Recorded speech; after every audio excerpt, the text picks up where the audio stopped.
Have you ever noticed how some people walk into a room and immediately try to control the narrative? They talk the loudest, they command the attention, and they subconsciously look for targets. They look for someone quiet, assuming that silence means weakness.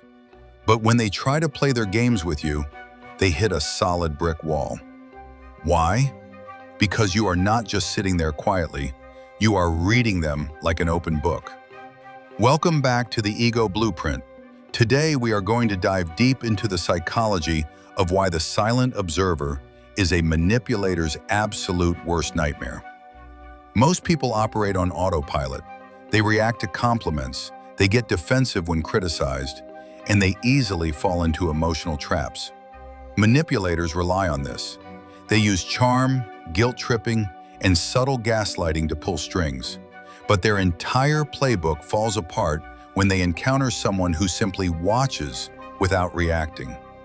When a manipulator throws a subtle insult wrapped in a joke to test your boundaries, an average person might laugh nervously or get angry. But you just look at them. You hold eye contact a second longer than comfortable. In that brief moment of absolute silence, the power dynamic instantly shifts. Your lack of emotional reaction strips them of their control. Psychologists call this emotional detachment, but for you, it is just second nature. You have spent your life studying human behavior.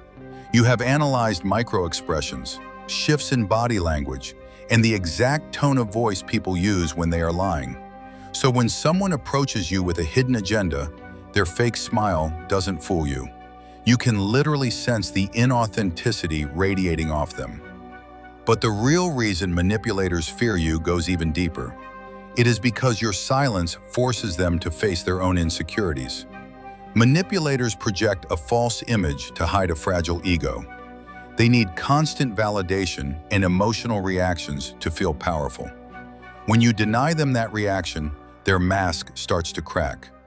Your calm, unbroken presence acts as a mirror, reflecting their own toxic behavior back at them. They realize very quickly that you see right through them. You do not need to argue. You do not need to expose them publicly. Your quiet understanding is enough to make them retreat. You have mastered the ultimate form of self-defense, psychological invisibility. You let them talk, you let them show their true colors, and you simply collect the data. Once you know exactly who they are, you place them in a mental box, permanently restricting their access to your energy. Society often tells you to speak up, to fight back, to match fire with fire. But true power doesn't need to shout. True power is standing in the middle of chaos, seeing the hidden motives of everyone around you, and deciding that their drama is not worth a single ounce of your energy. If you are that person who sees the truth before it is spoken, if you can spot a fake intention from a mile away, recognize how powerful you truly are. Your silence is your shield, and your awareness is your weapon. If this resonated with you, if you know what it feels like to see the world without the illusions, hit that subscribe button. Join our community here at the Ego Blueprint, where we decode the mind and rebuild the self. Let me know your thoughts in the comments below, and as always, protect your peace and keep observing.